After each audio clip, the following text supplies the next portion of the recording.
Yo, yo, yo, yo, yo. What's wavy? If you don't know what you're listening to, I would like to introduce to you Read and React with myself, Moon Vibes. I got Jalen The Journalist who's hosting us tonight, and also got Leverett KT with us in the building.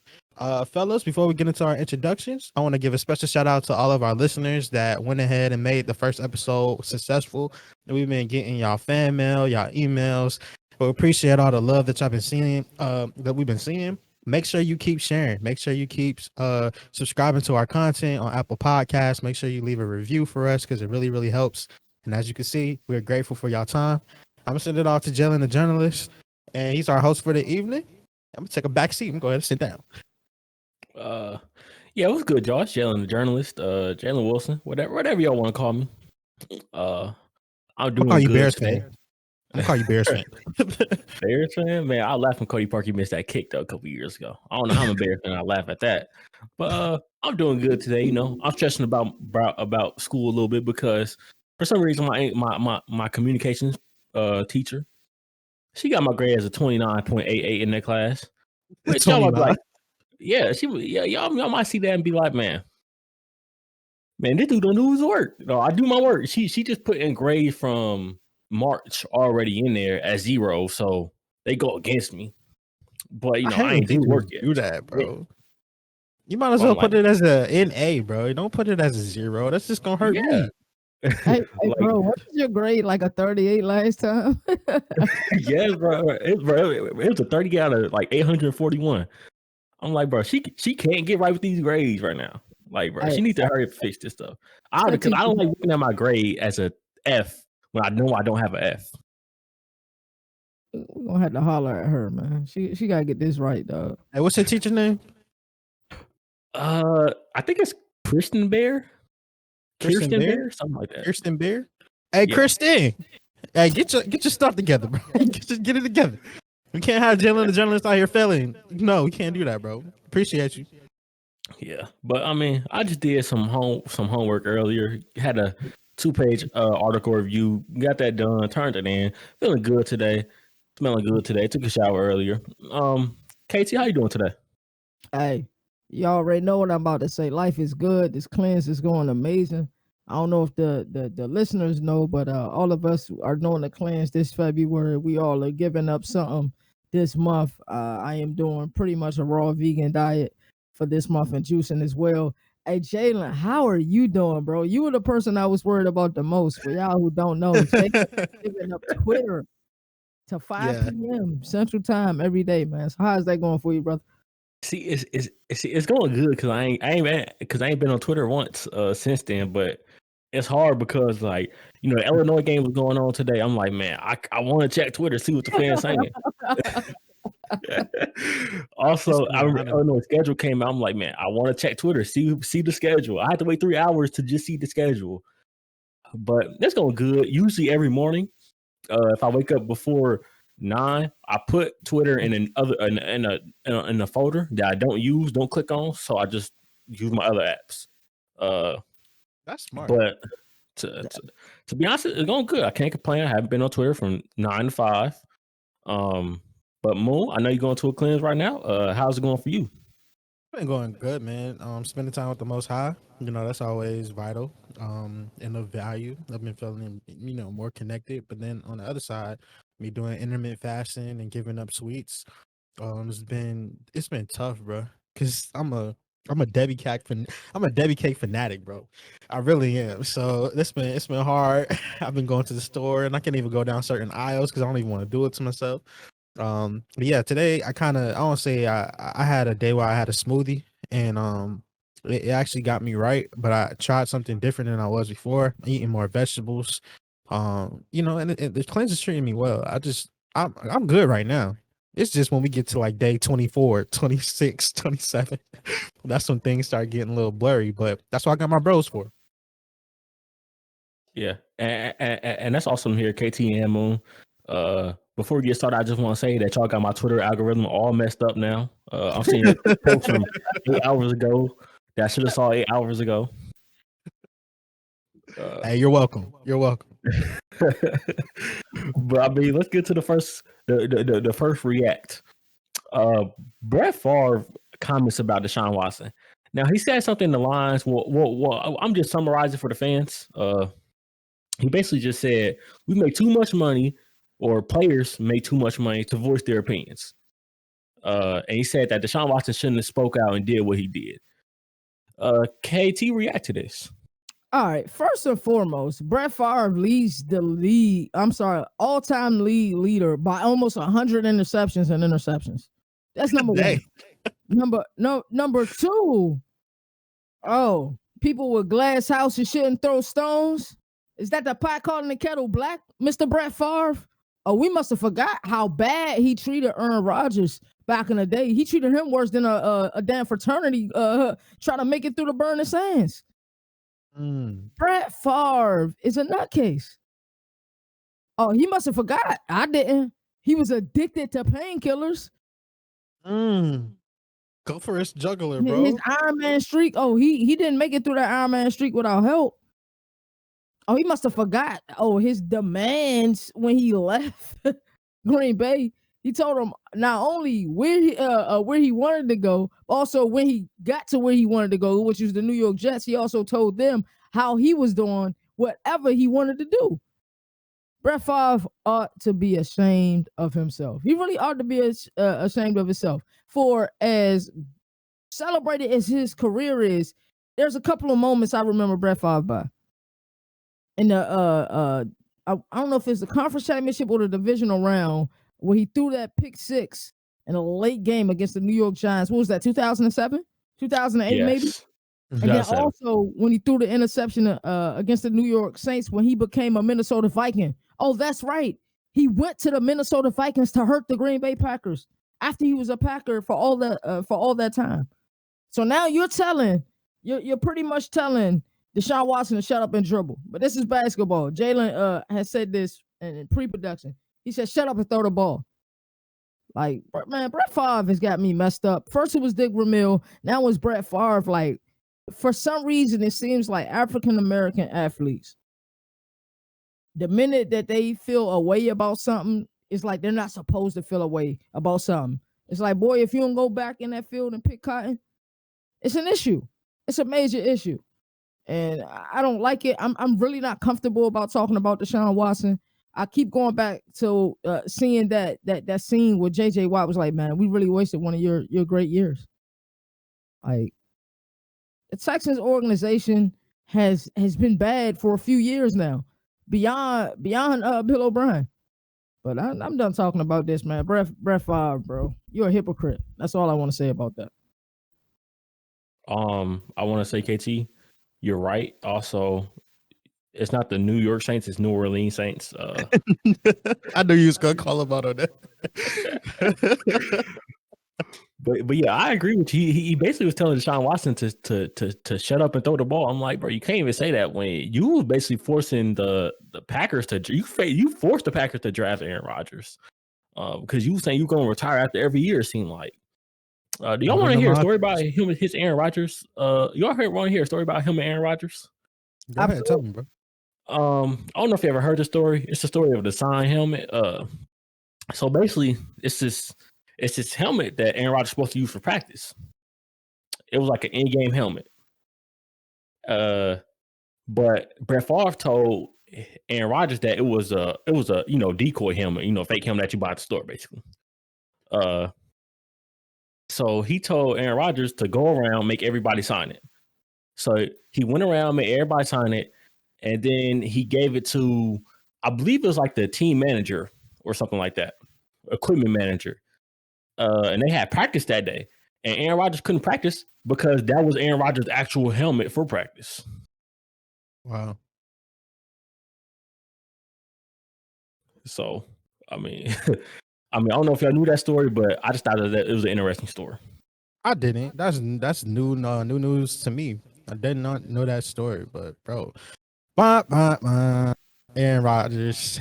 This is why I rock with you way more than Brett, my guy. Yeah. Listen, but go ahead, Jim. I just want to ask, what was your reaction to what Brett Favre said, Mo? This kind of feels strikingly similar to what what's her name, Laura Ingraham did to LeBron. Shut up and dribble. And also it just reeks. It's filthy, bro. It's filthy. When are these older white men and they're gonna get out of this tone where they think it has to do with finances, but in reality it's racial undertones all underneath it. You telling me that once you make a certain amount of money that your opinion no longer matters? What? Huh? All right, well, if that's the case, then the owners, they need to shut up. We shouldn't even hear nothing from the owners because they make the most money by far. It's shut up and dribble, but taken to another degree. One thing, KT, you talk about all the time is you can't stand somebody that's neutral. Can't stand somebody that's on the fence. Well, in those comments that I heard today, it just reeked of being somebody being on the fence. I'm saying this, but nah, I mean, I agree with what he's doing though, but then at the same time, it's like this old versus new paradigm shift. Dick Vermeil is another example of it. Dick Vermeil's comments are probably more abrasive than Aaron Rodgers. I mean, not Aaron Rodgers, Brett Favre. But the problem is that Brett Favre is a more recognized name, so those get more clout than the Dick Vermeil situation.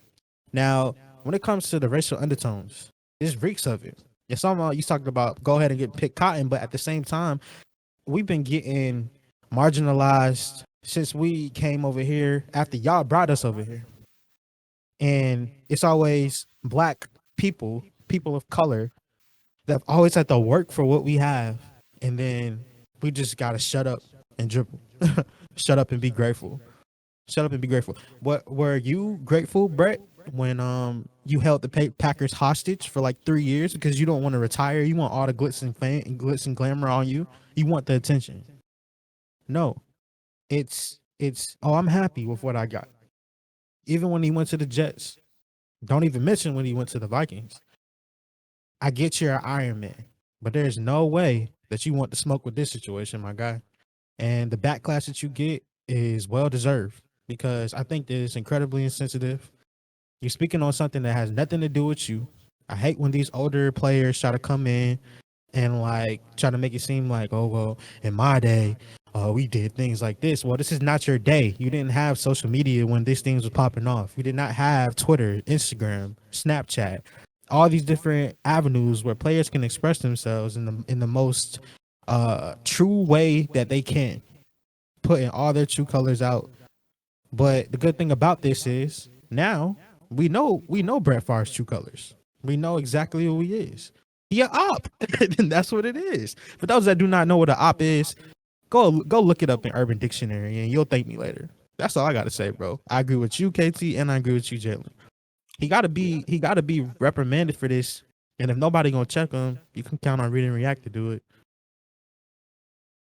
That all in that situation? Yes, sir. Yeah. And I talked to my mom about the situation earlier, and she said something like, how can Brett Favre say that? Say like you made enough money to not voice your opinion when he's made a lot of money and he's voicing his opinion now. He got Wrangler commercials. What you mean? How is he the one to speak when he's also making money and voicing his opinion? So you mean to tell me that from once I get to a certain tax bracket, it's no longer about my opinion don't matter, but then on top of that, you worried about my opinion, totally dismissing the fact that I work hard to get here? Like I don't deserve every penny that's coming to me on my contract? It's filthy, bro. It's filthy. Yeah, the Wrangler jeans ain't gonna save you, dog. They're not gonna save you. On the road again. I can't wait to be on the road again. That's what Brett Favre, you about to be on the road, my guy.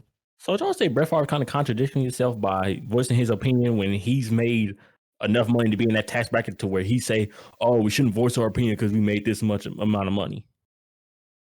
Absolutely. Or in other words, don't speak on something that you have no knowledge on. If this is back in my day, if this is that premise, if you're coming into conversation like that back in my day, well, this ain't your day, so just keep quiet. Yeah. And I've had a lot of discussions about the back in my day type stuff with like NBA and NFL and music and everything. But I mean, is that all we got to say for that topic? Brett doesn't get none of our time, bro. He don't get no more of our time. So our next topic is Carson Wentz. Now, Carson Wentz has been in trade talks. I believe I saw a report by Bleacher Report or ESPN earlier that said that he is suspected to be traded sometime this upcoming week. So read and react to that and tell me some possible suitors, Moon. All right. I'm going to be honest with y'all. And this is kind of hard. It's really hard. I'm a Carson Wentz fan. And deeper than just a game of football, I think he's a man of faith, and that opponent, like those that know me, know how important the faith is to me. So like I'm always gonna respect him just for that. In fact, Carson, one of the underrated things that he has going for himself is that he brought awareness to this whole audience of one. Well, audience of one is like this premise that, you know, it doesn't matter about everybody else. All that matters is doing it for the Most High. Well, Carson, I'm glad you got a chance to walk through the fire, bro. Because you about to come out the fire and you're not about to be smelling like smoke. Your next destination is going to be your best destination. And I promise you that, my guy. Possible suitors, I would love to see him go to Indianapolis. That would be phenomenal to have him paired with Frank Wright. I know they need to give up on the hope that Andrew Luck is coming back, even though we heard reports that he really, really, really wants to come back. They also need to add depth to their receiving core because they just have too many injuries. Paris Campbell hurt. Like it got to the point where T.Y. didn't turn it on until late last year. That would be a good possible situation. I would love to see Carson Wentz with Kyle Shanahan, even though I can't stand Kyle Shanahan for my own reasons that have to do with the Atlanta Falcons. But I can't deny that would be a good fit for him. When I look at the landscape of the whole NFL, and he's outside of the NFC East, it makes me think, well, why not go to another NFC East team that would be lucky to have a quarterback? They'll be happy to have a quarterback. The Washington football team. Go there with Ron Rivera. If the whole Cam talks doesn't pan out, hey, trade for him. But my thing with Carson's is, has he been done wrong so many times, not just by his coach, not just by ownership, I'm deeper than just giving him a large contract, but by his teammates, by Nick Foles winning the Super Bowl, by all this whole story, by injuries, that it's gotten to his head too much that where he can't climb out of this sunken place that everybody appears to think that he's at. I believe in Carson. I really do. I would take him over a lot of different quarterbacks in this league outside of like the top, maybe like the top 15. I think he's really young. He's a first round pick for a reason, but I think that they wouldn't be fielding trade talks if that Jared Goff deal didn't happen. I think we're about to see a shift in the NFL with getting rid of these quarterbacks that have large salaries and large cap hits, getting rid of it and just being like, hey, we're just gonna bite the money and we just gotta move forward. Them going with Jalen Hurts, hey, maybe that's a good plan for them. Maybe it's a good fit. I don't really like what's going on in Philadelphia right now, from coaching hires to their situation with their cap right now. It doesn't make sense. But Carson Wentz, I got faith in you, bro. And whatever you land up, whether that's in Indianapolis, a sneaky good place for him to end up, it's Carolina. They're rebuilding something special down there. And, you know, the options are limitless, bro. It really is. But we'll see how limitless they are as these trade talks pick up. And that's my 2 cents on that one. KT, you want to react to? That was real sentimental, bro. Real sentimental. But man, I love Carson, bro. I love Carson. Let's be honest for a second. Bro had 16 touchdowns, 15 interceptions, and 10 fumbles. The minute after, I forgot which game it was, where Jalen Hurts came out and balled, Carson Wentz was extremely selfish, in my opinion. It was like, well, I'm not here to be a backup. And pretty much he wanted to be traded. It was after the trade deadline. He couldn't be traded. To me, if it appeared to be he was hating. Now, if he had done that the minute the season was over, I see no problems with that because at that time they were fighting for playoff spots, and I feel like he created a divide within the organization because he's so revered, because he's so respected. As far as Carson Wentz rankings and the top, as far as the upper echelon of quarterbacks, I think you rated him right where he should be. You said top 15 roughly. Mm-hmm. 14 teams go to the playoffs. Top 15 makeup. Last year he was in the playoffs. We can't help what industry hurt. But as far as destinations, he's either going to land in Chicago or the Colts. Now, with the Colts may appear to be, the best fit for him. You've seen what Phillip Rivers was able to do with that team this past year, and it probably is the best fit for him. But Chicago isn't a bad fit for him either. I just don't know how they're gonna work that out. It would look weird to have Carson Wentz, Nick Foles, and I would imagine they would include Trubisky in that trade. I don't know exactly what's on paper for that trade, but Carson Wentz has had productive years in the NFL. It's just for me, for my eye test, he was always missing something. I couldn't tell you what it was. For years, I've been saying I thought that Dak Prescott was better than Carson Wentz. And I've been persecuted for it. People have laughed at me like, what are you talking about? So it's crazy how we're having this conversation about Carson Wentz, and he's going to end up leaving, and the Philadelphia going to get rewarded for it, no doubt. Jalen had sent me something earlier, and he was saying that Emmitt Smith doesn't think that the Cowboys think that Prescott is their future, and that's just mind-boggling to me. But I do hope for the best with Carson Wentz, but if he plans on getting it back on track, he can't play like he played yet like this past season. He has to take accountability for the way he played this past season. And honestly, I thought Philly played a little bit differently when Jalen Hurts was in there, honestly. And he's nowhere near as gifted of a passer as Carson Wentz. I think what Carson Wentz struggles at is his leadership. And that kind of showed in how he handled the benching. How you feel about it, Jalen?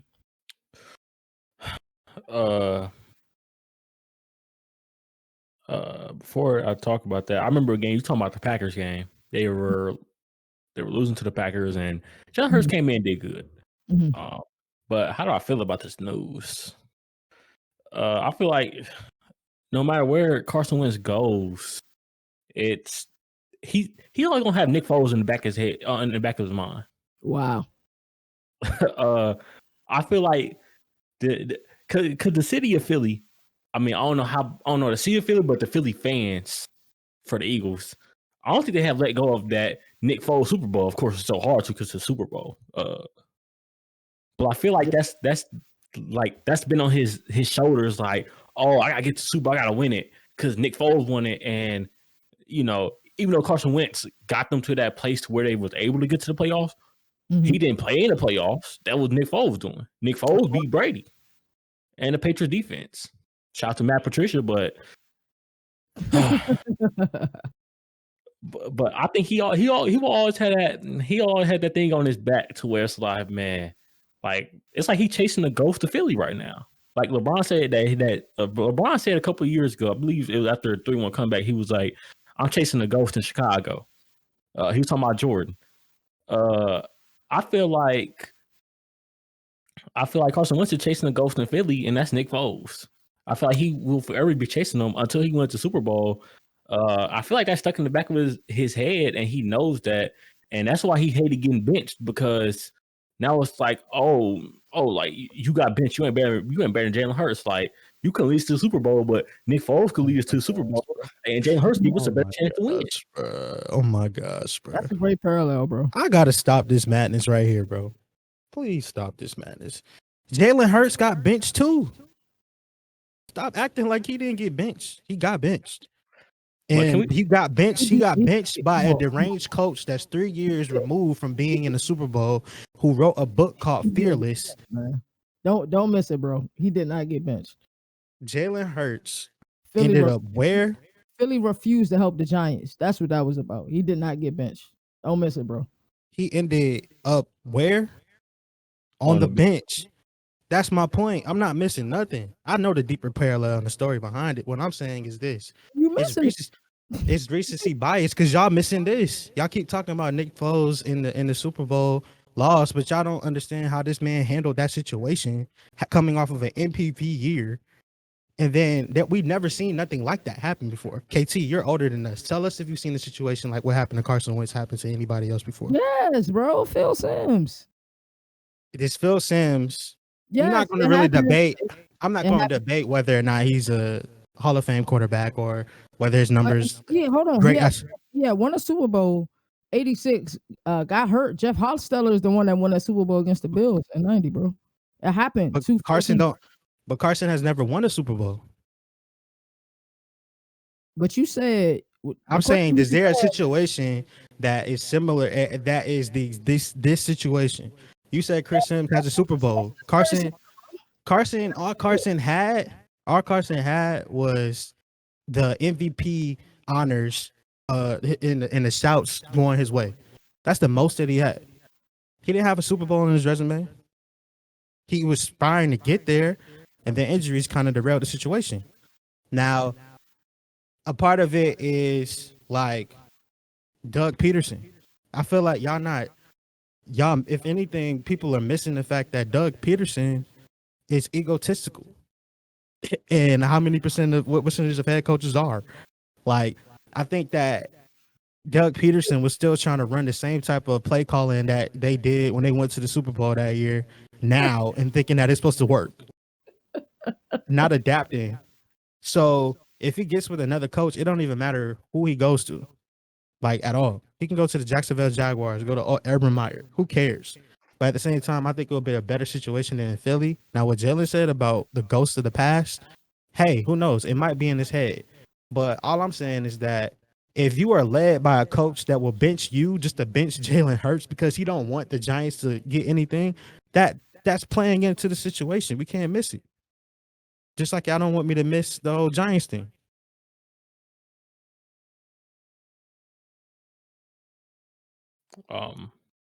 Anybody else got anything to say? Nah.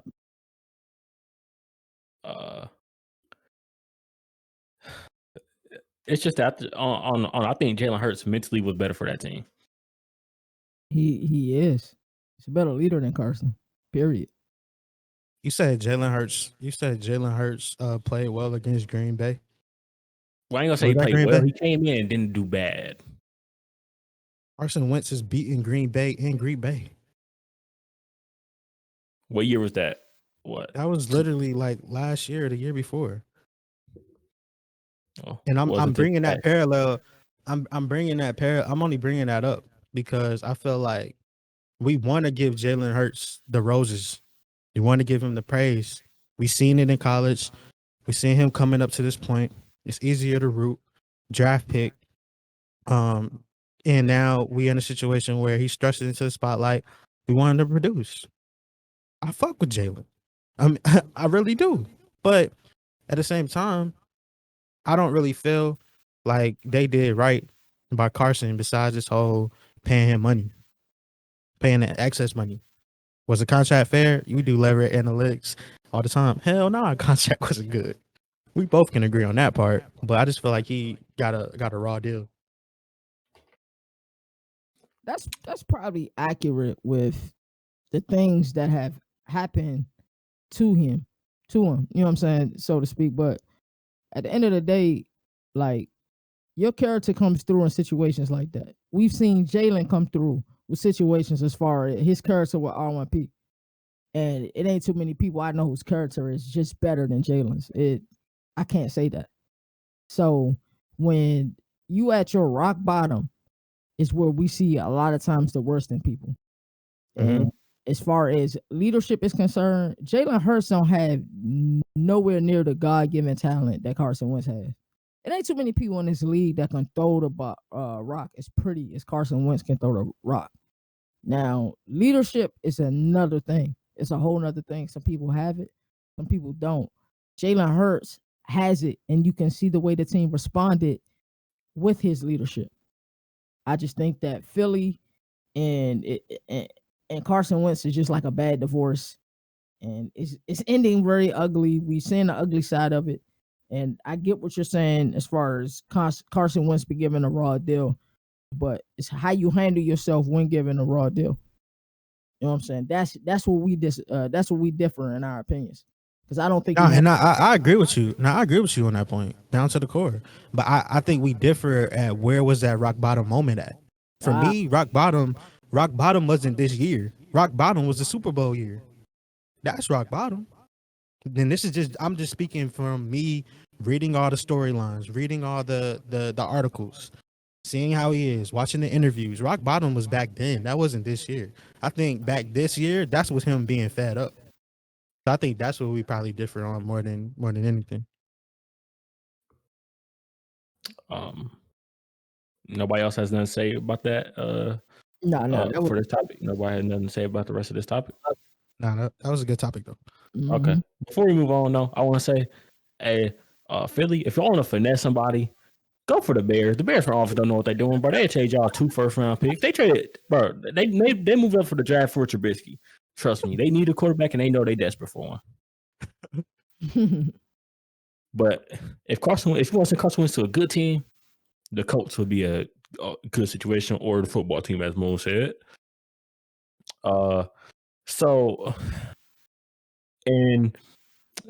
our next segment of Reading React, it's some great news that we all love to hear. I don't remember when it was. I think it was Tuesday. I remember I had class. I called Moon during this moment. I had class, and the announcement was that NCAA collegiate football video games are coming back. Nobody knows when, though. Could be 2023, could be 2050. We never know. But they're coming back. EA announced it Tuesday morning. So I just want to get y'all reaction on that, KT. All right, so I know this topic is near and dear to Moon's to Moon, period. So I won't be long winded with this. I would like to hear his opinion and let him have the floor. The only thing I will say is just everybody just be patient. That's all I can tell you. Whenever we have a game getting picked up and rebooted, that first game may not be where it needs to be. And this isn't the first time that this EA Sports college football game has been, booted and rebooted. Like it was Bill Walsh footballs in the early to mid 90s. Then it was College Football USA. Then they picked up the name NCAA, and I want to say in like 98. Be patient. This game is not going to be what NCAA 14 was. Now, if they can get the recruiting and all of that stuff, the little nuances of college football correct, I think that is important. Just be patient with the game. I don't have any. I'm excited, but like I said, I don't have much to say about it. I know like this topic, Moon really cares about, so he can have the floor. Moon, react. I cared about it so much that I'm not even about to be long winded. That's how you know. Like, all right, I could tell by that deep side that it's about to be some shit. How do I feel about the release? I'm cautiously optimistic. I've had some time to soak it in. At first, I was just excited, running around the house. When I first found out, it was trending #1 on Twitter. I was like, "Yo, this is crazy. This like I just got done playing and streaming the game the night before, so I'm just like, okay, wait, this is crazy timing." But then it started to hit me like timing. At the core, everything is about timing. Why in the world did they decide to let us know this now? Out of all times. That's the question that I could not get over for a while. And I started thinking about other things like, okay, well, there's possibilities that, they're not going to have all 120 FBS teams. They're only going to have 100. Early report is that they're going to get rid of the server, which we already knew. But the NCAA Football 14 server is just kind of near and dear to people, including myself. Another thing that they said was like, well, they're not going to have roster sharing in the game. And I'm just hearing all these people talk about all these different things based on their affiliations to the NCAA community. But over time, as time settled in, I'm happy that we're getting an NCAA football game back. Now, the greedy part of me wants to be like, well, why y'all gonna bring it out and release it now in February? Give us this information now. Y'all better have it out by the end of 2021. Like, I ain't waiting that long. Let me go ahead and get save up my money for my P5 and my Series X, and let me go ahead and get it pre-ordered, ready to go. But then the other part of me was like, well, I'm gonna be too attached to the NCAA 14 that I already know and love, that if this game does not live up to it, I'm gonna be kind of hurt. Now, it's kind of like, well, if you're happy that it's coming back, won't you just accept what comes with it? And it's like, nah, I don't got to. I don't have to accept it. Now, what's interesting, we heard multiple storylines. They're gonna have to get licenses for like a lot of different things for the player likeness and names, and this still has to deal with court. So who knows how long that situation is gonna play out. But I think as I've had time to reflect on it, I'm cautiously optimistic because I feel like the surge in the community, NCAA community, is one of the best communities that I've ever experienced. And this is coming via Twitch, and I know it's like that in other places, but I've experienced this firsthand. NCAA community has it's like a gym that just gets overlooked. I wonder if this game brings new people to the game. I know there's a lot of people that just forgot about it. I know there's a lot of people that have been pushing for this for a long time. But I think Tuesday was a day of celebration. It didn't matter what went wrong. I was just happy that the game was coming back. Now, if it's 2023, 2025, however long it is, I'm not going to be tripping. But just please do it right.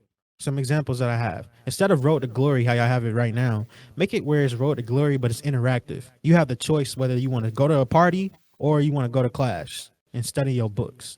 Instead of having Road to Glory, for example, and you have all these skill upgrades, why not take out upgrades? Because there shouldn't be no reason why my RTG player in my first year, by the time I get to my 6th game, based on the scouting upgrades, and I'm a 99 overall. That's not realistic, bro. Like, it's so many different things that they can do. Enhanced dynasty mode, like revamp everything deeper than what's already out with the revamp. And I think people got excited because they're like, oh, well, the revamp is already out. For those that don't know what I'm talking about, just look up college football revamp. That's a new and improved version of what they would say it looks like right now, the modernized version of NCAA. It's been 7 years since the game came out. But the fact that this game has been out for 7 years, and it's still this fluid, shows how it was before its time, way before its time. Now, I think my last thing I'll say about it is, hey, Madden developers that got assigned to do work on this game, do not put the Frostbite engine in NCAA football. Please, bro. I'm begging you. Please don't put the Frostbite engine in there. It's a different type of fluidity that comes in this game, and it's not associated with Frostbite. So I just say this: if y'all want to make it popping, release it on y'all timing, but please take y'all time. There's no rush. Announcement in itself is enough for us. I just wonder, why did they announce it right now, out of all time? That's all I gotta say about it, Jalen. Y'all want me to give my reaction to the news? Yes, sir. Absolutely. So of course, when I first heard the news, I texted Moon. I said, hey, you heard the news? Blah blah blah. Call me when you available. We talked. Jalen never texted me like that. Jalen never texted me like that. Said, what kind of stuff is this? What are you about to tell me? Me and Moon talked that morning Tuesday. I actually turned my camera off in class. I was actually in class when he called me. I turned my camera off. I said, forget this class. I already did the quizzes and everything that I need to do. I don't need to pay attention right now. He called me. I was excited. We both was excited. It wasn't until what Moon just said about like the interaction part about Road to Glory. Because you remember they had the interaction part back in like NCAA 10 and 11 and 12. Mm-hmm. To where, I remember I had a player on the Ohio Bobcats, quarterback. I couldn't play one game because my GPA was like a 1.8. Mm. And I was like, oh, I didn't know you had to you had to actually go to class and everything. So I'm like, man, that's fun.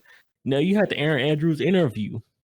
You had was that it? Did you had the Aaron Andrews interview stuff? Commentary. Yeah. And I don't know if it was 10, but one of them using a dorm room. But I'm just like, what you just said made me think more. I'm like, what if they make it more interactive, but it's more microtransaction?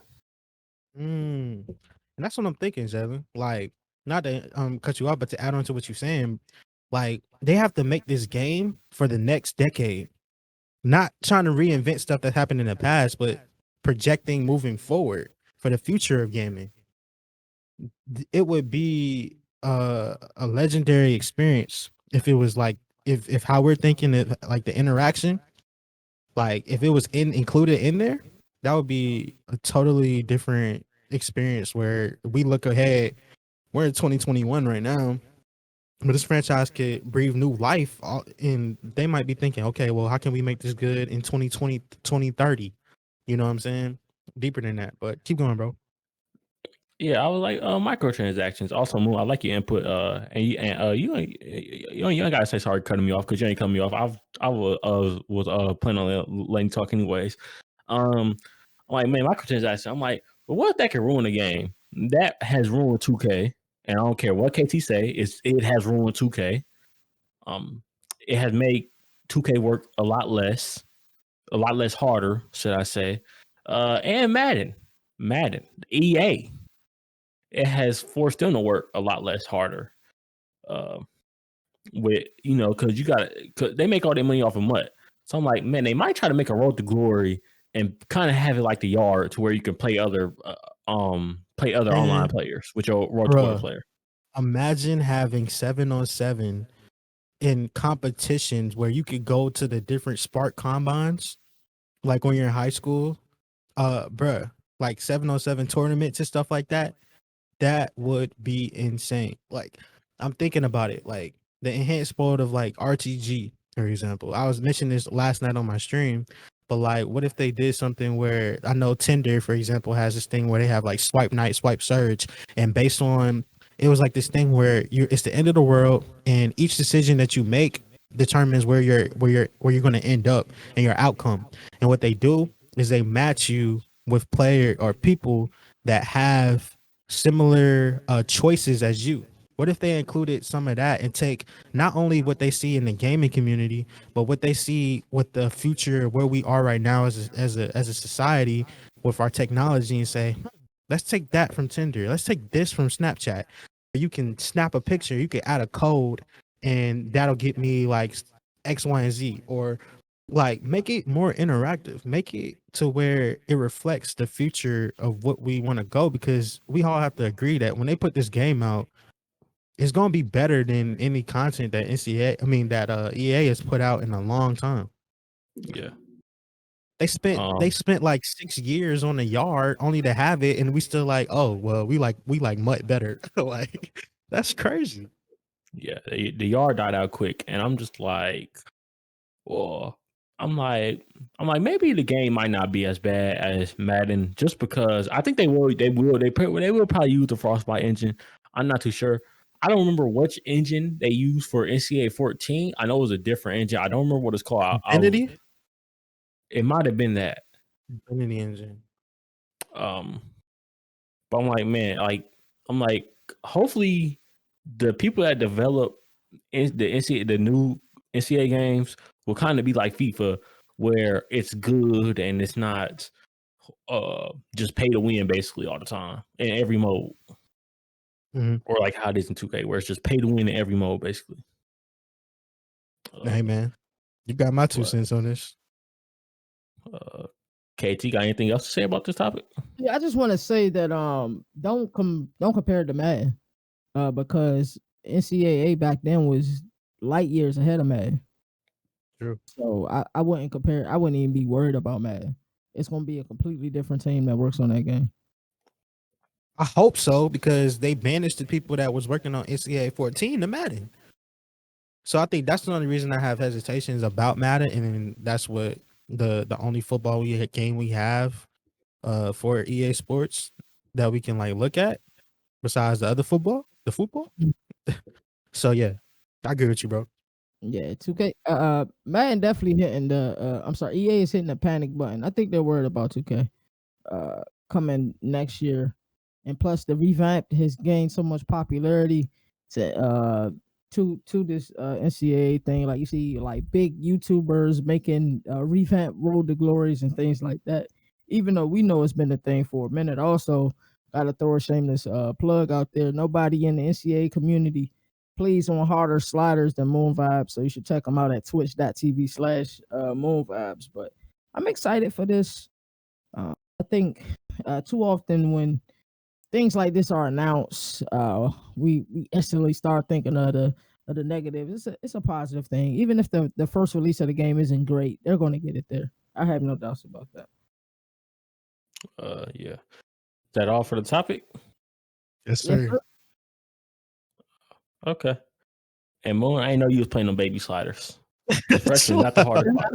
Chill out, bro. Chill out. You really gonna have these people thinking I play on freshman? All right, my bad, JV. Chill out. Anyways, what's the next topic? Okay, so we're gonna react to Jim Leonard passing on the defensive coordinating job for the Packers. Moon.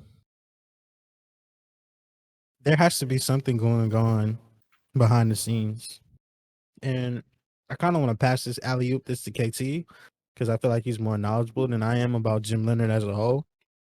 But because I just saw a report, and I don't think I'm mistaken. Let me see if I can find it first before I go ahead and say that it's real. But it says Packers hiring Rams assistant Joe Barry as defensive coordinator. This just happened, I think. And it's reported by Tom Pelissaro on Saturday.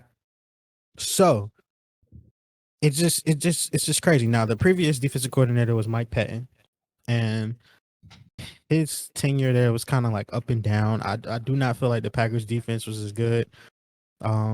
As it definitely wasn't better than the Ravens. You definitely not better than the 49ers when they're at their prime. Kansas City, I like Kansas City's defense way better than the Packers. I like Tampa Bay's defense better than the Packers. Shoot, give me the Lions defense better than the Packers. No, I'm just playing. I was about to catch a case.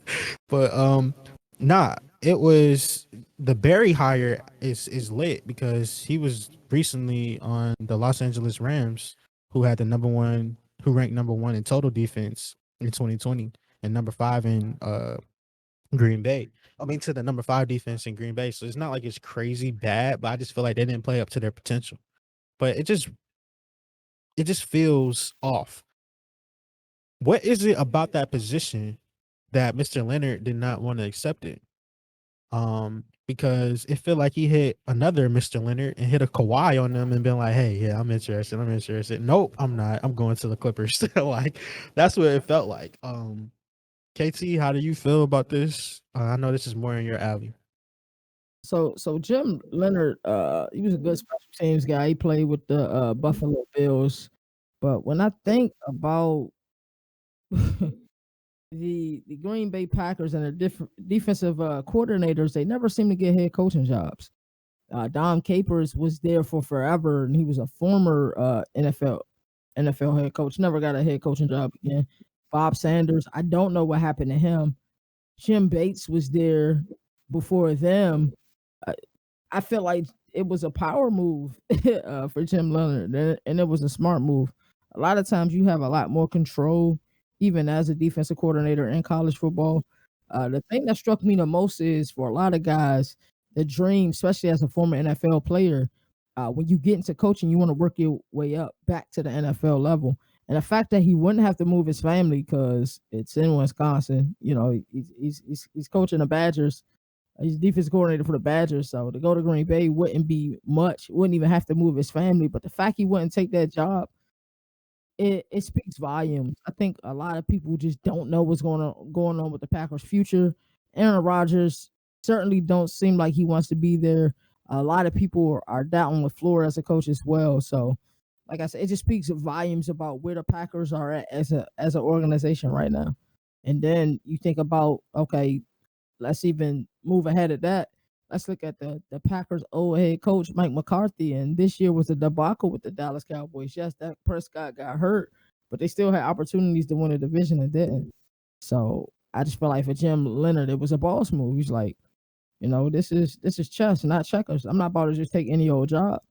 But the fact that they offered him that job, he's going to get other offers. He's going to just take the best offer available, or maybe get a head coaching job in college football. It's weird. A lot of college coaches, and even though he played in the NFL, even in college basketball, Coach K has had offer after offers after offers. He will not coach an NBA. He's helped with the Olympics, but he won't coach an NBA. So Jim Leonard, boss move, smart move.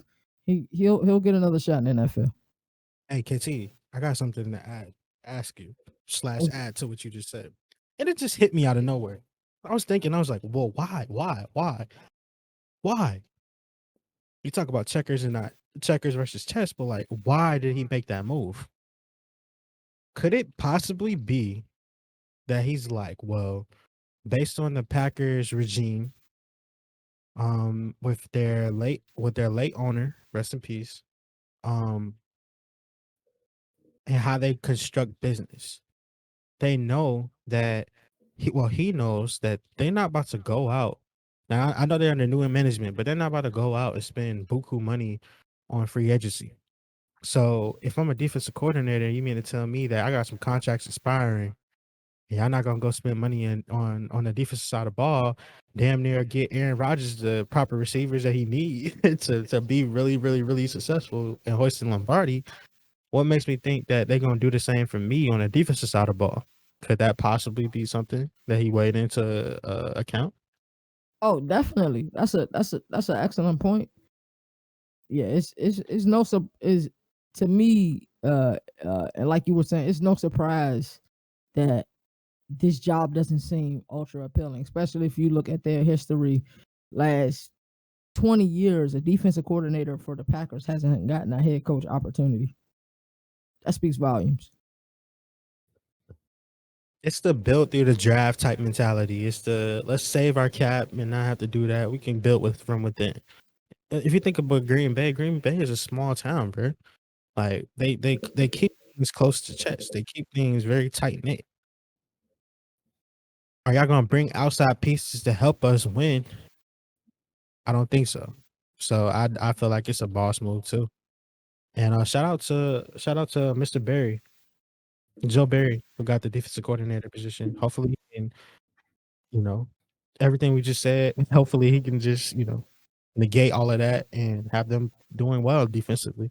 But I know Joe Barry, first thing you gotta do, you gotta call up Kevin King.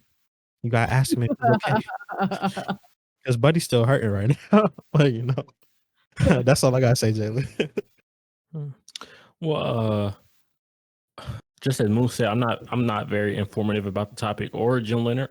All I know, Wisconsin has had good defenses in the past couple of years, so he clearly knows how to defense coordinate at the collegiate level.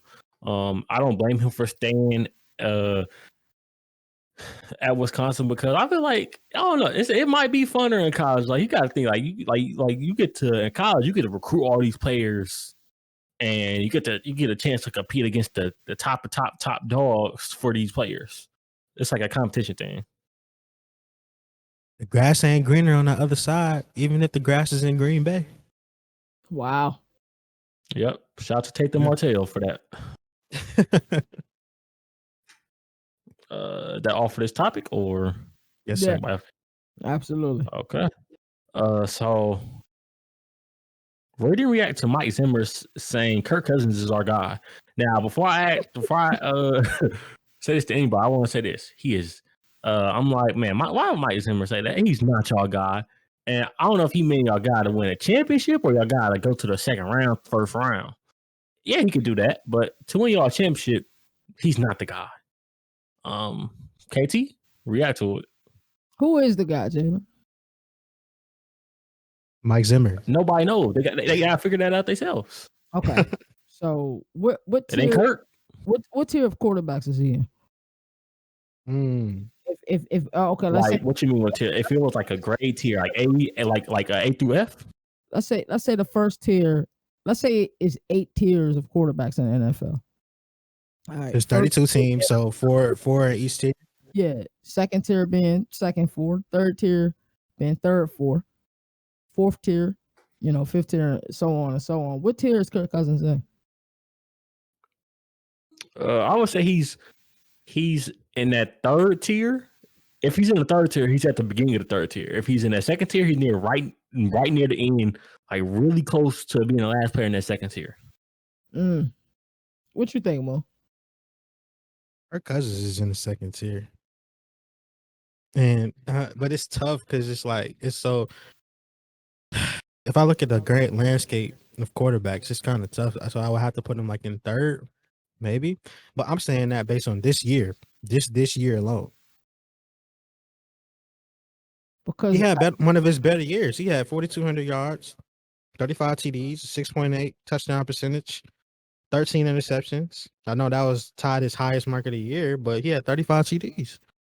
And then his yards per attempt was at 8.3, by far his highest in the last 5 years. Really, besides his rookie, before just 2014 year and the 2012 year, it's his highest mark, 8.3. So, when I look at that ratio, I look at his record. His record, KT, is what gets him kind of like ignored. I feel like he's in that tier with like Matt Ryan and everything, where and Matt Ryan just had one of the best seasons this year of any quarterback. You know what I'm saying? But we dismiss it because right. It's Matt Ryan. That he lost to Tom Brady and 28-3. That's what they say. Or Kirk Cousins. You like that, but you ain't really do nothing in the playoffs though. Like, I think, I don't know. It's that tough situation where kind of what you was talking about with Carson Wentz, right? Jalen, with the little dark cloud that's over him with the Super Bowl and getting out the shadow of Nick Foles. Well, Kirk Cousins and Matt Ryan and a lot of these quarterbacks, even Ben Roethlisberger, for example, has to deal with this. Aaron Rodgers has to deal with it now with this year after he lost conference championship 3 times. Like, getting out of that dark cloud, and it's the recency bias. But I would say Kirk Cousins is a solid quarterback. I actually like Zimmer saying this, and I like Zimmer saying this a lot. Kirk Cousins is a guy who gets knocked on a lot because, his record in primetime games is abysmal. It is what it is. Now, what I like to see in players is consistency. I know what I'm going to get from this player, so maybe we need to build, in other areas. Minnesota couldn't cover anybody this year. They might have had a better chance at me at corner this year. Got background playing corner. I probably could have did better than their corners did this year. They couldn't. Man, you don't got hands. You don't got hands. So I look at Kirk Cousins since 2015. His completion percentage 69.8, 67, 64, 70, 69, 67. You're talking about 29 to 11 and 29 touchdowns to 11 interceptions. 25 touchdowns to 12 interceptions, 27 touchdowns to 13 interceptions, 30 touchdowns to 10 interceptions. Last season, 26 touchdowns to 6 interceptions. This year, 35 touchdowns to 13 interceptions. And, if you just looked at this player based on stats, there's this game that we play every weekend hosted by Jalen The Journalist called Blindside. And if you put his resume up against some other players who people probably would consider in a higher tier than them, they will be very surprised, especially if you did it over a 6-year span. It'd be very interesting. How do you feel about it, Jalen? I know how you feel about Kirk Cousins. I know you don't particularly care for him, and I understand that. Just like, Carson Wentz isn't my cup of tea. I can't, go against his stats because his stats prior to this year were pretty damn awesome. But how do you feel about Kirk Cousins? How I feel about you talking about Mike Zimmer, what he said? Yeah. I thought he just said that to try to get Kirk Cousins' confidence. Bro, Kirk Cousins, we know you're not a franchise quarterback. The Vikings probably know you're not a franchise quarterback. I don't know if Mike Zimmer know that, but I know that. I mean, I don't know. I just feel like it was some BS comments, if you ask me. Mm-hmm. So you don't feel like he's a and franchise? I agree with Mo. So you said what? So what constitutes a franchise quarterback? What is the criteria? What constitutes a franchise guy? Personally, I just want a franchise quarterback that can be consistently good to put us, that can win the big time games. Is Josh I don't Allen think he can do that. No. I mean, it's only his third year in the league. Kirk Cousins is like his eighth year? Yeah, but is Josh Allen a franchise quarterback? Not yet.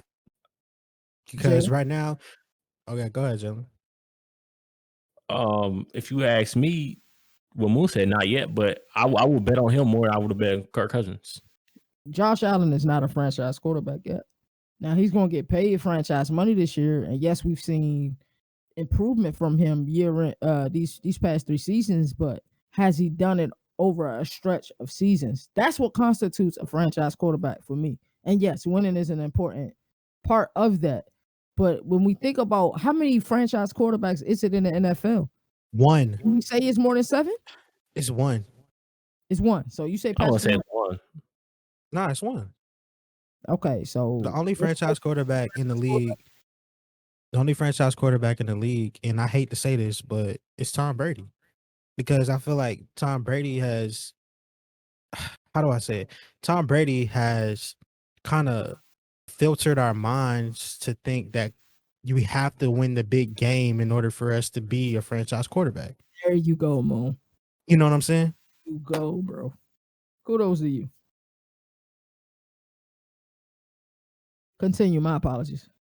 Nah, that's all I really have to say. Like good. that's why I said 1. You know, because it's easy to say like, oh well, Mahomes or Allen, Lamar, Russ. Right. The way Russ got manhandled in the first round, I don't want to hear no more Russ talk. Man, Russ gonna never mind. Let me not even get started. Right. So I know Jalen's about to hate this parallel I'm about to make, but I have to make it. And Cowboy fans are about to hate this parallel I'm about to make too. But I am who I am. I take these unconventional takes and I live with them. So is Troy Aikman a franchise quarterback?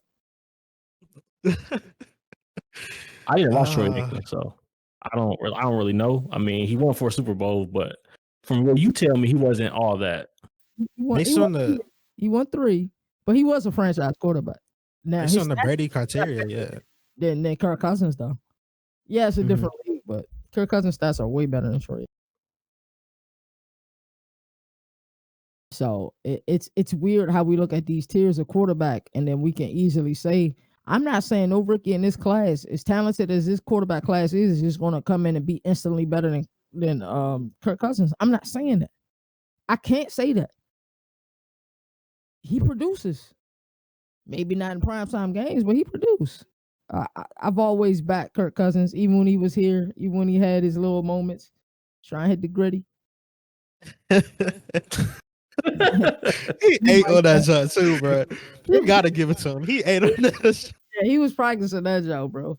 That was the slowest gritty I've ever seen in my whole life. Right.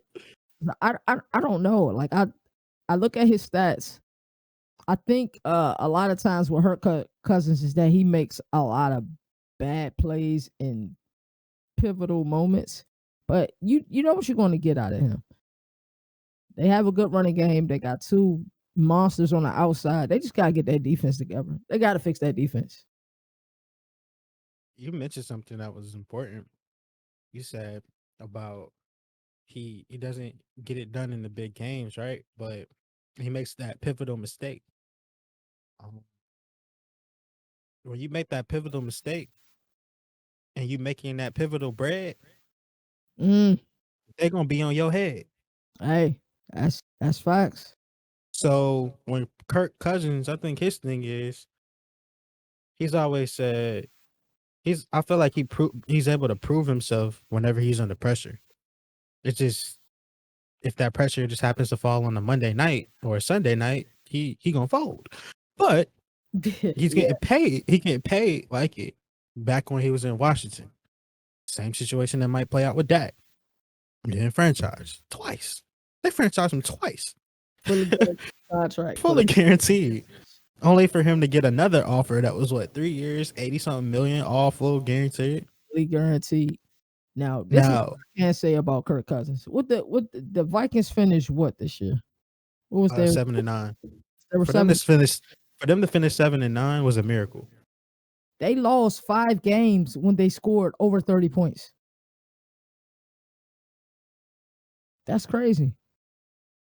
That's crazy to me. How many one possession games did Kansas City win this year?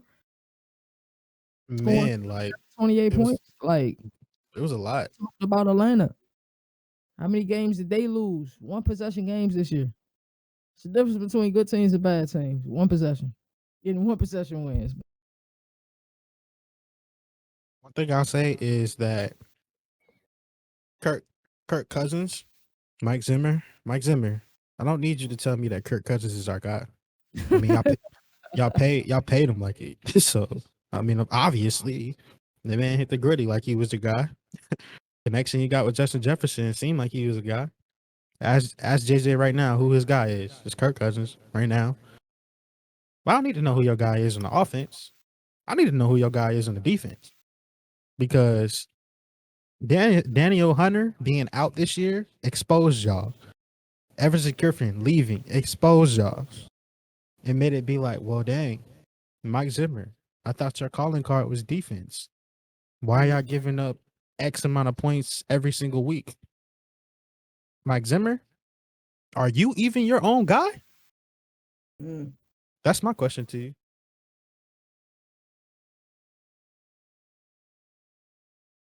Was that a question to me or? Nah, that was to Mike Zimmer specifically. Hopefully he listens to the Read and React podcast. I want to say this too. Maybe he is a franchise quarterback, but maybe I'm just looking at the money he makes and being like, oh, should he be paid that amount of money? Because I don't think he should, but it's a lot of quarterbacks like that though, Jay. Matt Ryan, Carson Wentz. Contracts matter. They matter. That it's a part of winning. Like, it's like success. You win a Super Bowls. People are more comfortable with your contracts than when you're not going to the playoffs at all, or always having an early exit every time you win the playoffs. Josh Allen is slated to make an average of $40 million a year after this year. Lamar Jackson is probably slated to make, and the Ravens have the money to do it. Probably like a 4-year deal worth like $158 million, and it's gonna be like $39 million a year on average. Of course, the cap money will be different. They'll have that balloon payment at the end, but contracts matter. So I can see that's a great point, Jalen. I can see why you was like it. He's getting franchise money pay, but is the production worth what he's being paid? And that's the question of when it comes to Kirk Cousins. But you know what you're going to get from this guy. His stats are very consistent. An example for you, Jalen, Nick Foles. He won a Super Bowl. What constitutes as a franchise quarterback, winning the big game when it matters, right? And then everybody and their mama was trying to offer this man a contract, including your Chicago Bears, only for him to get benched. Franchise quarterback for you in 2021. That's all we got for this segment, bro.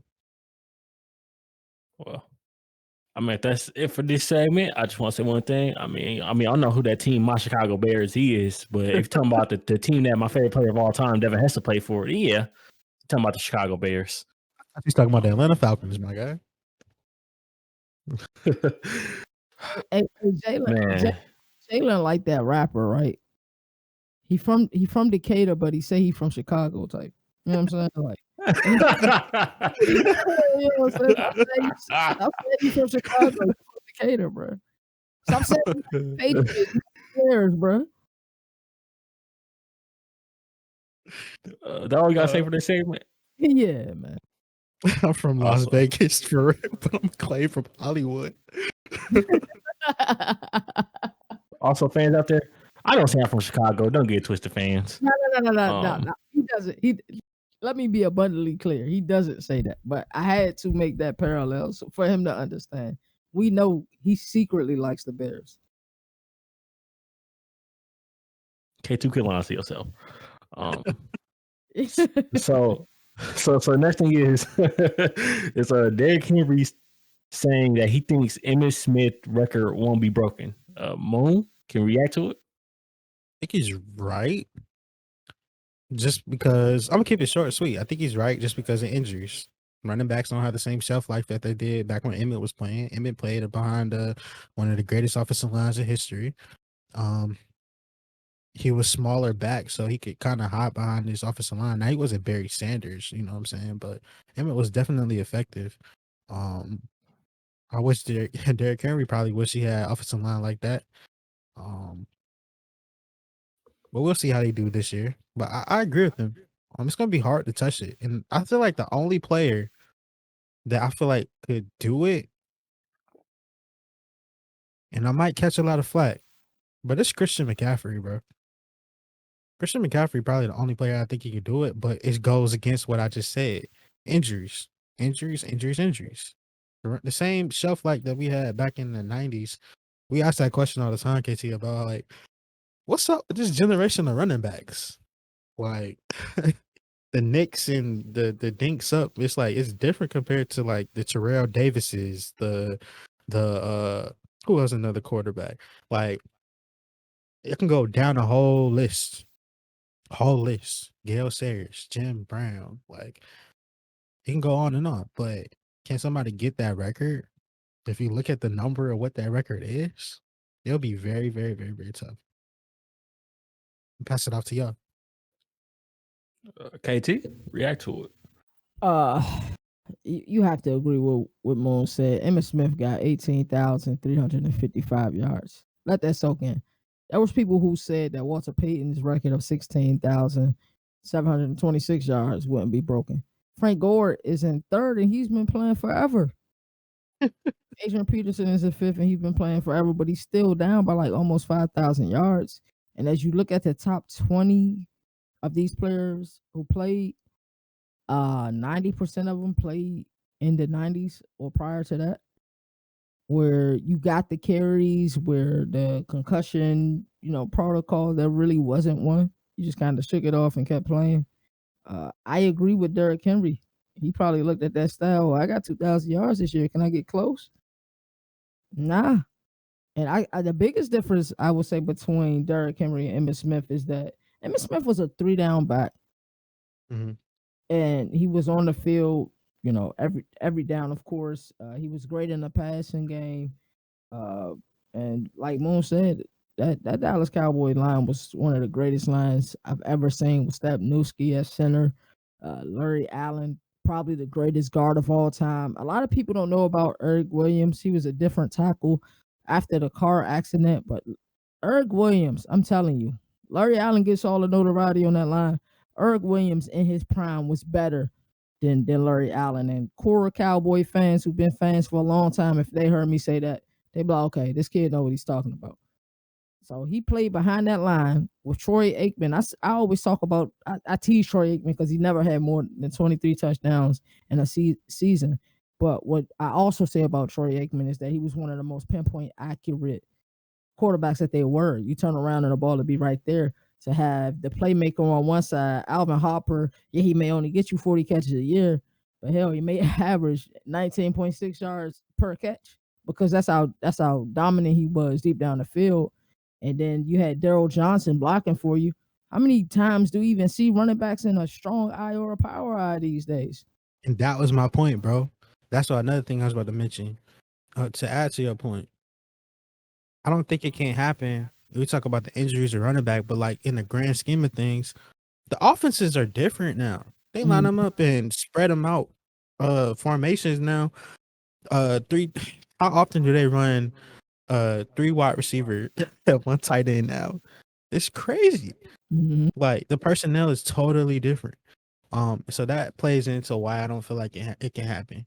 As good as Derrick Henry was this year, 2,000 yards.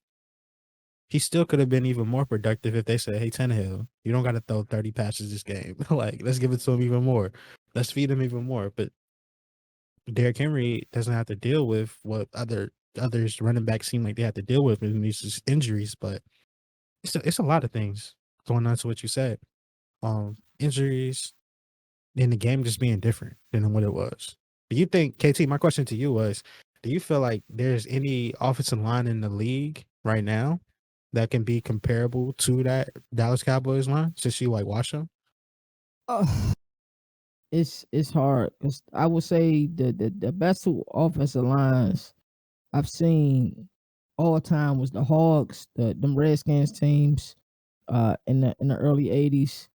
That John Riggins ran behind them lines and the holes were just wide open. Also, the second coming of the Hogs in 1992 when they beat the Bills in the Super Bowl, they were a great line. But is it comparable? No, because like it was a. The game is more analytical now. It's more about how fast are you. What makes more sense? Throwing a ball now where cornerbacks aren't really allowed to be aggressive. It just makes more sense. But to answer your question, is there any line close? No. And as great as the Dallas line has been, especially a couple of years ago, they don't even compare.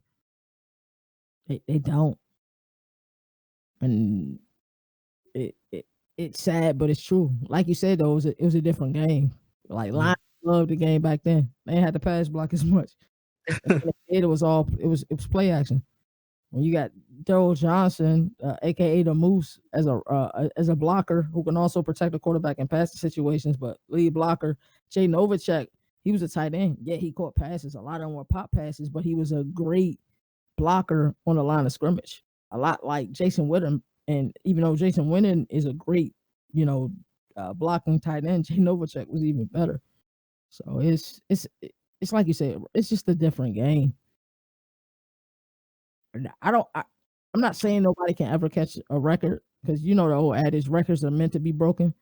That's a difficult one. That one and that Jerry Rice, what is it, touchdowns? I think Jerry Rice had those are records that they'll be hard to break, but at some point, whether it's 100 years from now or 20 years from now, we don't know. The game may go back, to history seems to repeat itself. Just like the absence of the center in the NBA right now, and the absence of Derrick Henry is a rare commodity, man. It's rare to see a guy carry the rock as much as he carry it, but he takes a beating. But also, when Tennessee gets down, he's not on the field, and that's the biggest difference with him and Emmitt Smith. He was beating little kids up in high school. You watch his highlight tape? Yeah, Derrick Henry highlight tape is crazy, dog. Hey, bro, he looked like a high schooler playing ball with elementary schoolers, man. It's crazy. But side note, before we pass it to Jalen, hey, we talked about this dude earlier, Frank Gore. But hey, 49ers, hit up Frank Gore, man. Sign him back to the roster for 1 year, man. Let him go out of style. Let him wear that number 21 too. Try to get closer on the list. That's all I got, bro.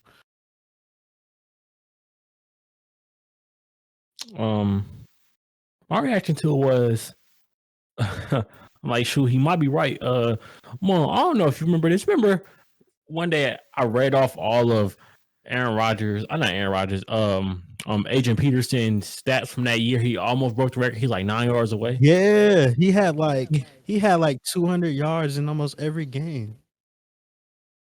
Yeah, he had to have like 100 yards each game. It seemed like. I think he only had like 2 or 3 games where he just had less than 100 yards. I'm like, it would be so hard for a running back to do that in this pass-heavy league right now that they probably won't be broken. That's a great point. Yeah, fire point, bro. That all for this? Yes, sir. Shout out to Emmitt Smith too, bro.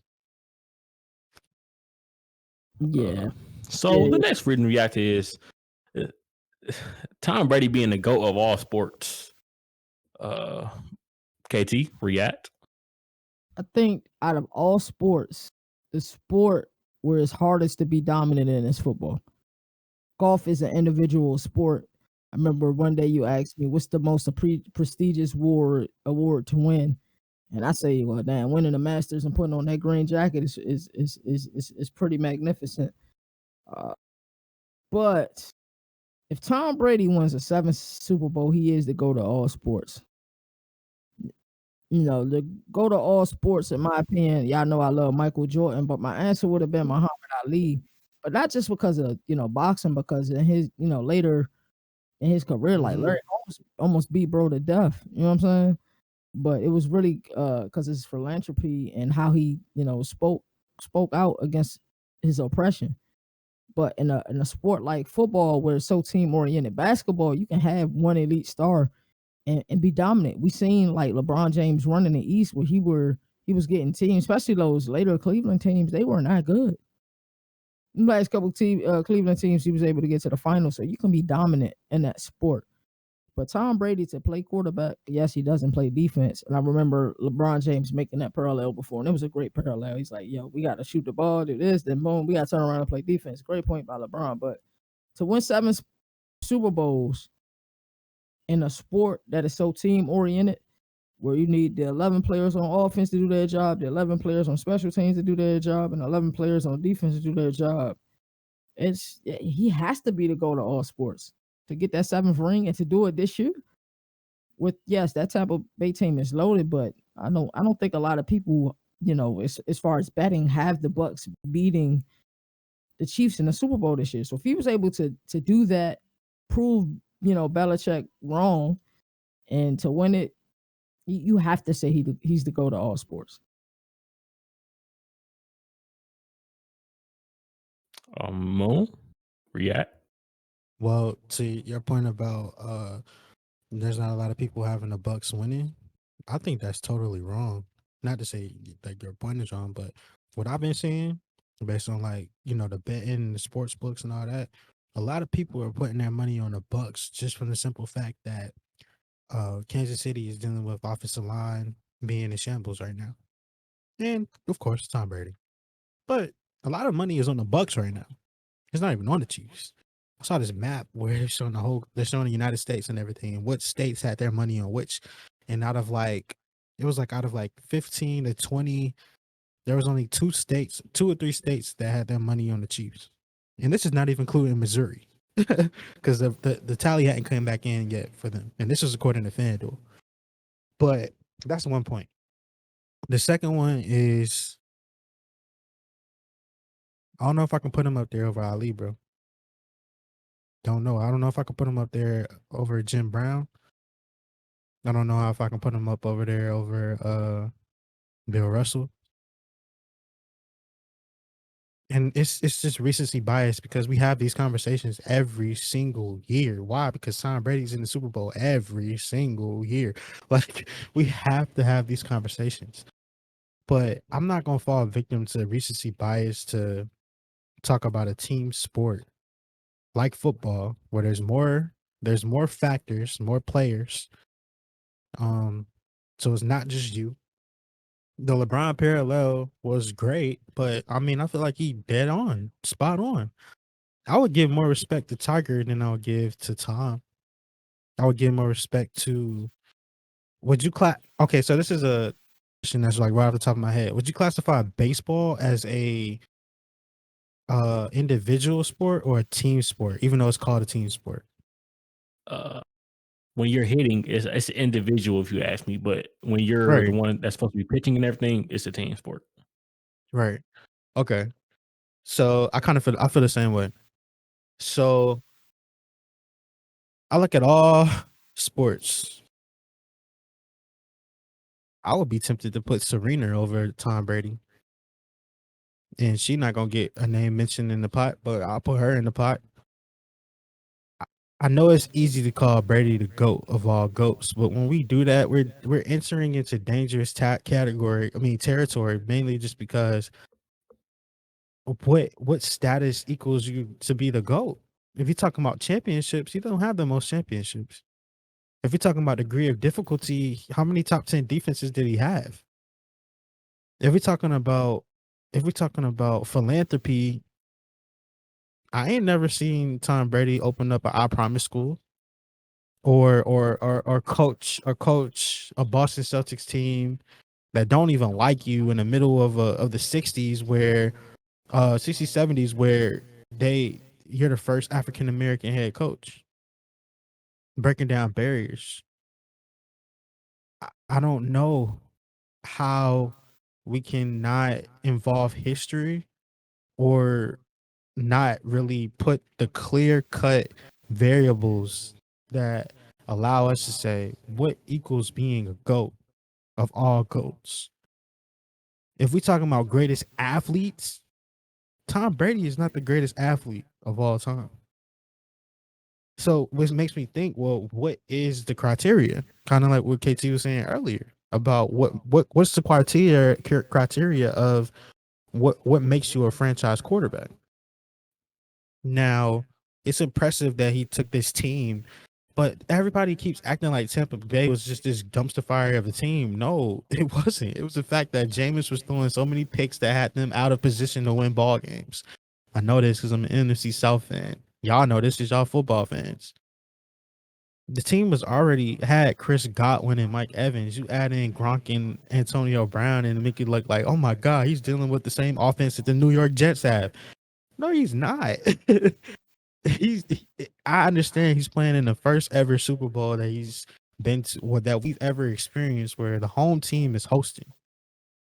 But I guess my thing to you, Jalen, is like, what constitutes being a GOAT? Like, of all GOATs, out of all history, we got to go back even more further to what Satchel Paige and Babe Ruth and Jackie Robinson and people with some people. There's some people out there probably think that like Jackie Robinson breaking the color barrier in baseball was more influential than Tom Brady even getting 7 Super Bowls. It just depends on what your view is. And I know I'm speaking from like a grander scheme and not being in the moment, but that's just how I feel. I pass it out to you, bro. Well, my view, it has always been like, I never thought about, the GOAT of all sports. Cause I'm like, I never thought, I'm like, every sport is different. That's how LeBron said, in basketball, we got to go down, score offense and turn back around right as soon as we score offense to play defense. Like, baseball is different than basketball. But boxing is different from baseball. Soccer is different from boxing. Like, I don't know. It's so hard because I'm like, man, every sport is different.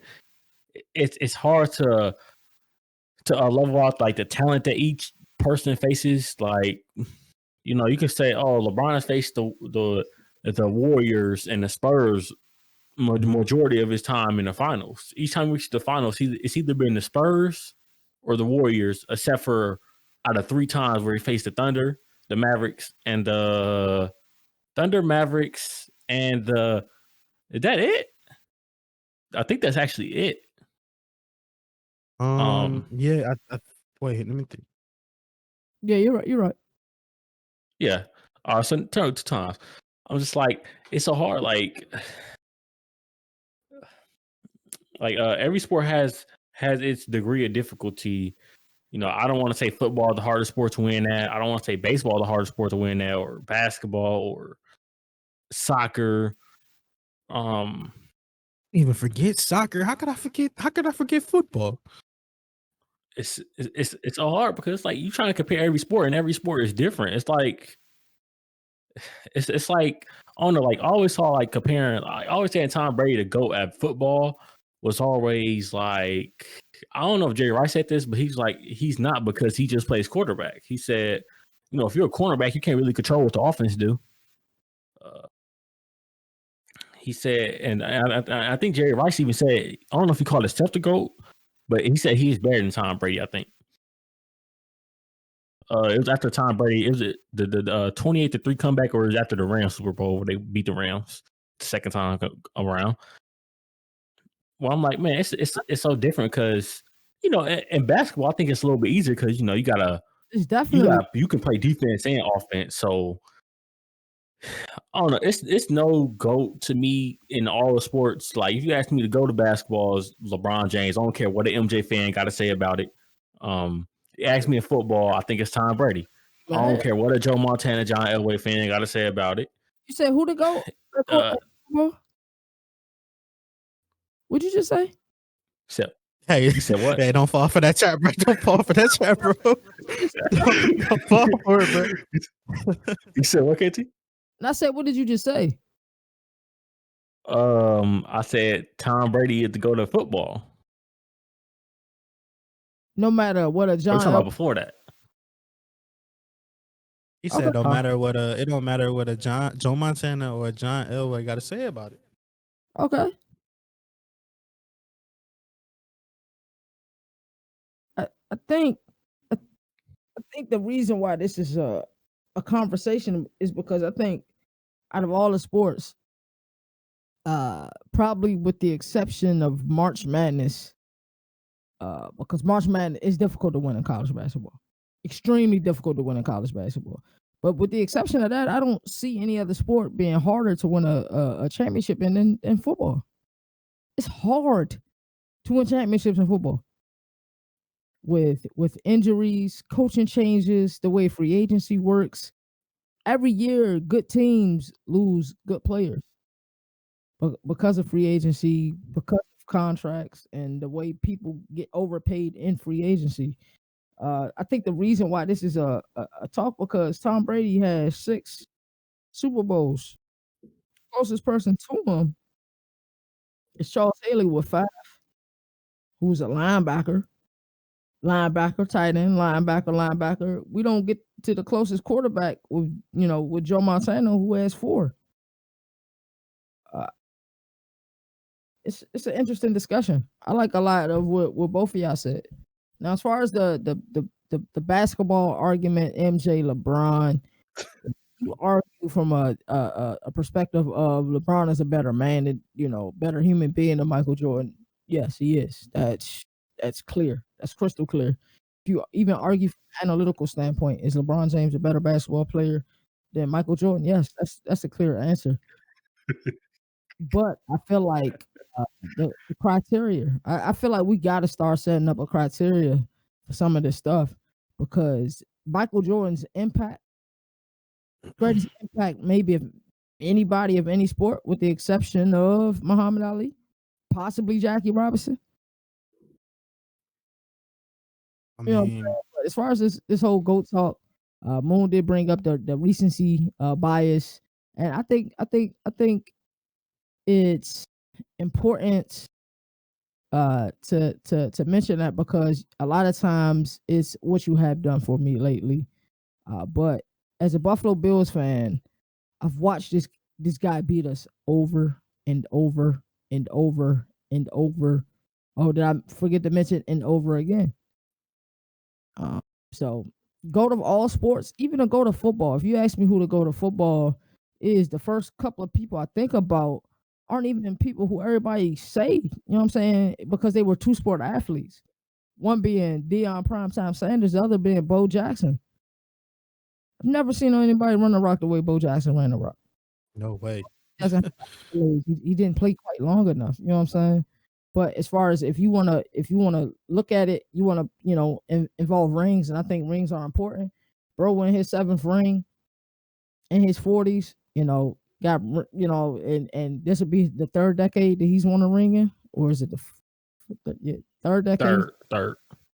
That's an amazing feat. One thing I would probably disagree on anybody else got is anything to say just about the only thing I would say I would disagree on is just that football is just the hardest sport to win a championship in, or to win something in. You just said it, like the Masters, you have to qualify each tournament. March Madness, you mentioned that one, but what about football, like outside of America, for our global listeners? For them in their league, some of their leagues are tough as hell to get in. That's not even included. That's not even including the MLS. And we talk about boxing, for example. That's another thing. Floyd Mayweather, for example, being undefeated. That's a flex. We didn't even mention him in this conversation. But I don't. That's the only part that I would probably be like, okay, that's why I said about having the criteria. Like, what is your criteria? what is our criteria if we have in our conversation about this? Because to some, I'm gonna say my the GOAT is prime, or even if I want to think about it in a grand scheme of things, like it's not even from a quarterback position. My GOAT. That's just me.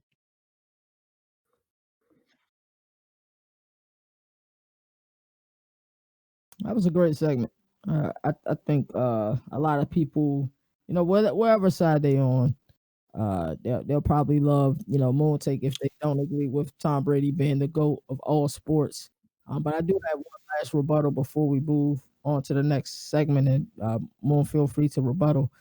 I Mhm. think where my issue is with football, not Americana football, but the real football, kicking the ball. It's so many leagues. Like I couldn't even tell you outside of the Olympics what is like the main, like what is even the name of their championship.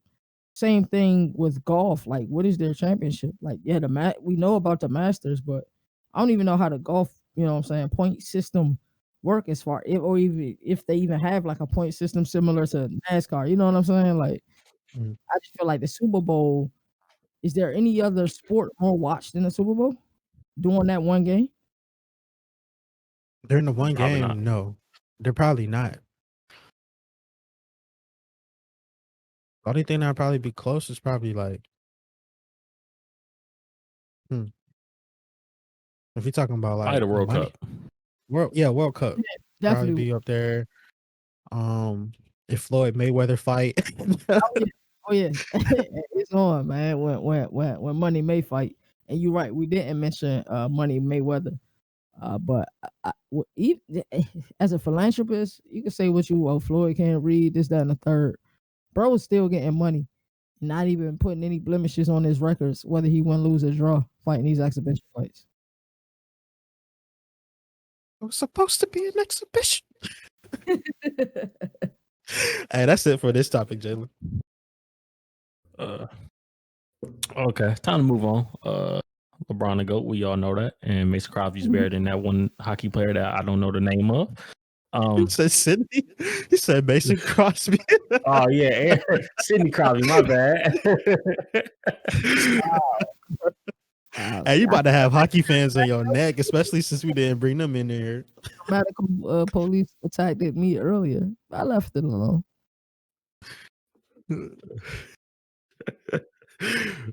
Yeah, Mason Crosby. Yeah, hockey fans. I said it. So the last reading that we're gonna do is NBA players in the All-Star game. Now, recently, it came out in the news that the All-Star game is gonna be held in Atlanta. Don't know why. Shout out to Lou Will, Magic City. But it's gonna be held in Atlanta. It's held in Atlanta, and players are, speaking their mind about it. LeBron said he basically said that he's gonna be there physically, but not mentally. I wouldn't be surprised if he even sits out. I don't remember what Kevin. I don't think Kevin Durant said anything. He might have said something, but I remember De'Aaron Fox. He basically, it was after I don't remember what game it was. It was after the Celtics game. I was mad after that game too. He basically just said, "This is a dumb idea. Why are we doing it?" But in the NBA, it's a business, and money makes the world go around. But it's still a dumb idea. Surprised he didn't get fined for that. But the NBA doesn't fine. They usually don't fine people for that sometimes, for always speaking their mind. But I think even Kevin Durant said something about the All-Star game before, the health protocol stuff or after the health protocol stuff. But I mean, so what is your opinion on them holding the All-Star game this year, and react to the players, about what they said, KT? If it's one sports organization, I think that get it and understand it's the NBA. They listen to their players. And I will have to agree with these players are saying like LeBron made an excellent point. He had a 71-day layoff. 71 days. He said he was looking forward to these 5 days off. Whether it's, resting, kicking it with his family. Like I think the NBA will do right by this situation. Now, I think where the NBA messed up at, and I don't say that often because I kind of love the way the NBA run their business, is announcing this All-Star game and then announcing it in Atlanta. Where else would you want to be for an All-Star game? Yeah, you know what I'm saying? The stars is going to come out. Atlanta is about to be super lit for the All-Star Not game. a good thing though. That They is not a good thing. because now if they don't announce it, no, they're gonna have players mad. Now the fans are gonna be mad because they don't get to be where Moon is at right now and really experience an All-Star game in Atlanta.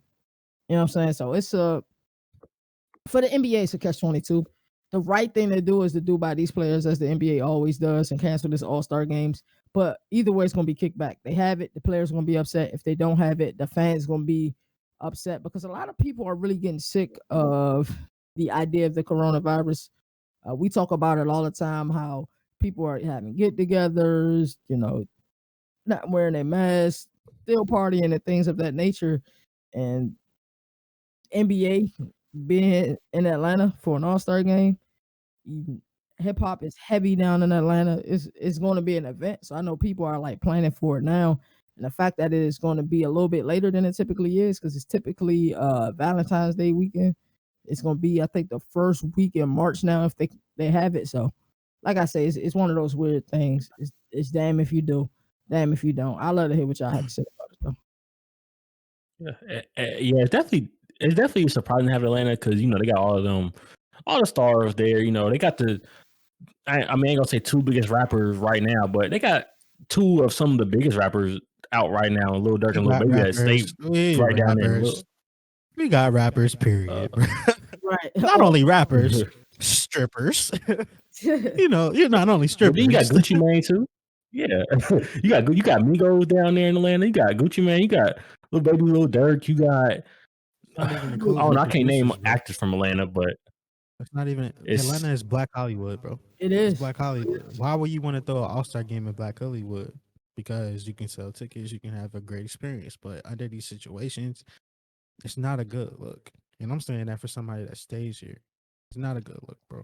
Because the city already don't know how to act now. Like, I just saw a thing the other week. I was talking to Jalen about this. I think it was Jalen. It was talking about Future. And Future sold out a concert recently at this club and everybody was in there waiting outside. And I'm talking about the line was longer than the Great Wall of China. And they was in there waiting to be in there, deep as hell, with no mask.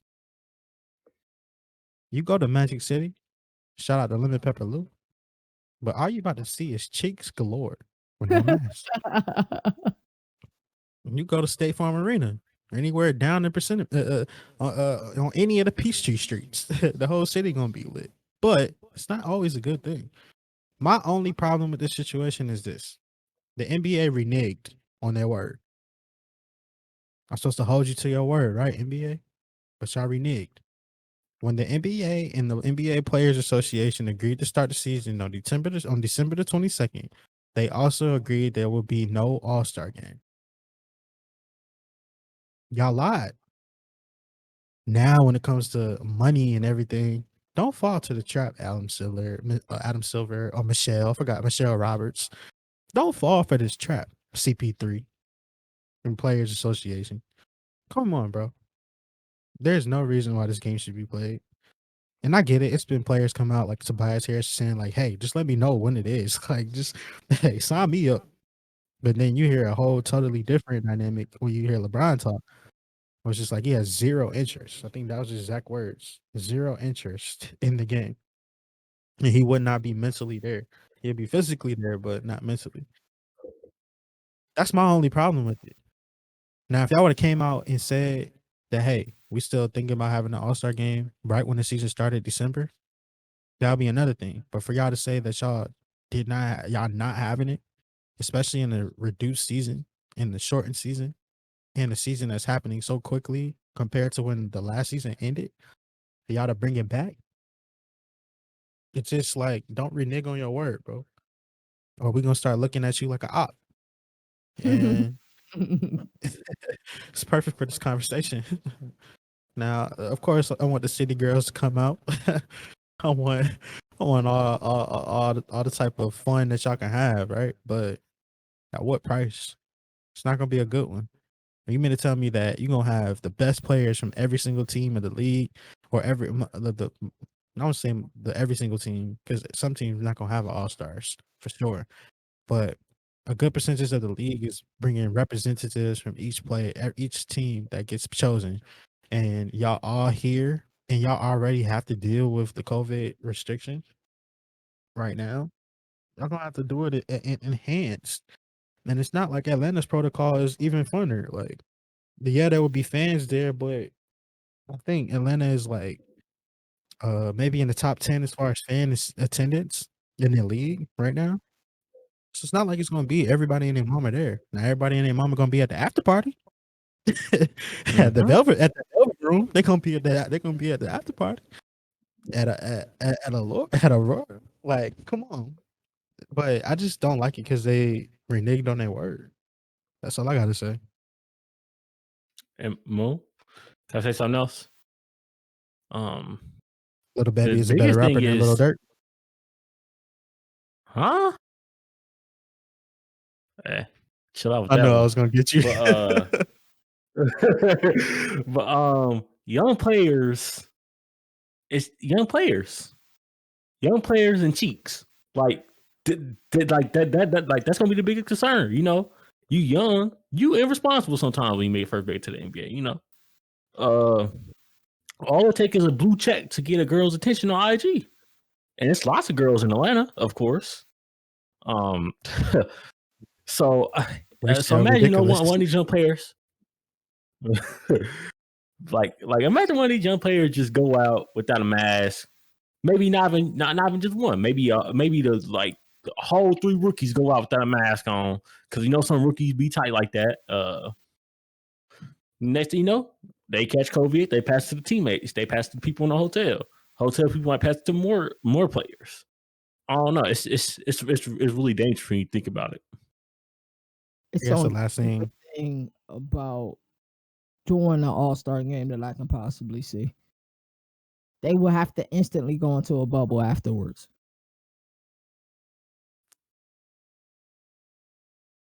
That just brought back flashbacks of what happened last year. Yeah, we'll have to instantly go to a bubble. My last thing I'll say, and it's a quote from the movie Drumline, an Atlanta-based movie. There's a scene when a buddy was on a bus. he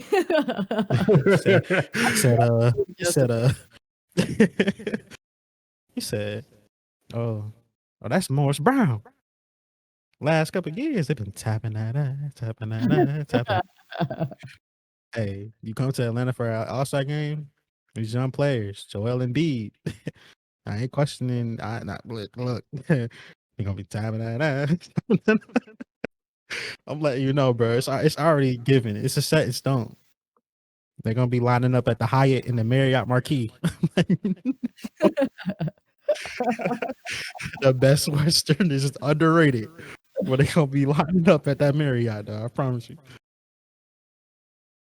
That's all I gotta say about it, Jim. Anybody else got anything to say about it? Nah, I thought y'all handled that beautifully. This has been another wonderful episode of Read and React. Hopefully, while we was going through this show, whether you're in your car, whether you at home on your phone, or wherever you at work, and you ain't supposed to be listening to us, but you listening to us, we appreciate you. Hopefully, some of our reactions made you feel a way, albeit positive or negative. You know, that's what we want. That's what we represent here at Real Ones Productions. Jalen, you got any last words you would like to say? Any last words? Shout out to all the people that let me cheat on their test back in high school. Shout out to my math professor over the summer that let me cheat, even though she didn't know I was cheating. What? Yeah, she let me cheat, even though she didn't know I was cheating. But also, shout out to everybody out there listening that decided to click on Read and React. Shout out to Moonvibes who showed up today. Shout out to KT who showed up today. Man, what else did I say? Man, shout out to everybody else in the world. But hopefully everybody stay healthy and stay safe. Mo, any last words?